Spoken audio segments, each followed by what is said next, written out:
Aujourd'hui, nous partons à la découverte de l'histoire épique d'Œdipe, un récit de destin, d'énigmes et de tragédies dans la Grèce antique. Êtes-vous prêts pour ce voyage captivant? Tout commence à Thèbes, où le roi Laïos et la reine Jocaste reçoivent une prophétie de l'oracle de Delphes. L'oracle prédit que leur fils, Œdipe, causera la mort de son père et épousera sa mère. Effrayés par cette prédiction, Laïos et Jocaste décident manquer de se débarrasser de leur fils nouveau-né en l'exposant sur le mont Cithéron.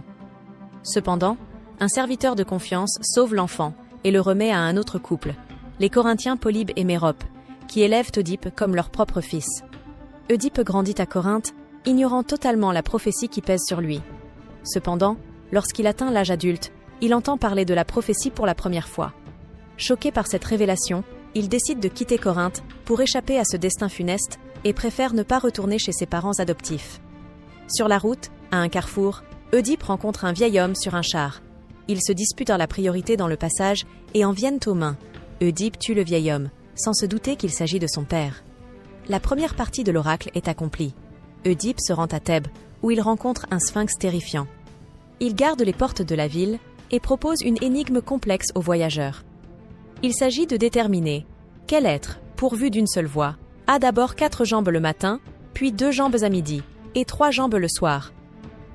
La réponse correcte du héros étant l'homme, lequel enfant marche à 4 pattes, adulte se tient debout seul et âgé s'appuie sur un bâton.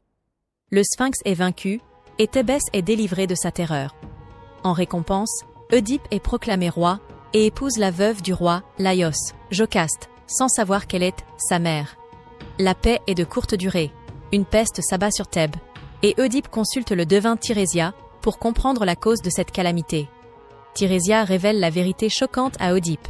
Il est le meurtrier de son père, Laïos, et l'époux de sa mère, Jocaste. Le monde s'effondre pour Œdipe, qui réalise que la prophétie s'est accomplie de manière terrifiante. Qu'aurais-tu fait à la place d'Œdipe? Atterré par ses actes involontaires, Œdipe se perce les yeux avec des épingles à nourrice, devenant aveugle. Jocaste se suicide face à cette révélation. Œdipe quitte Thèbes, guidé par sa fille Antigone.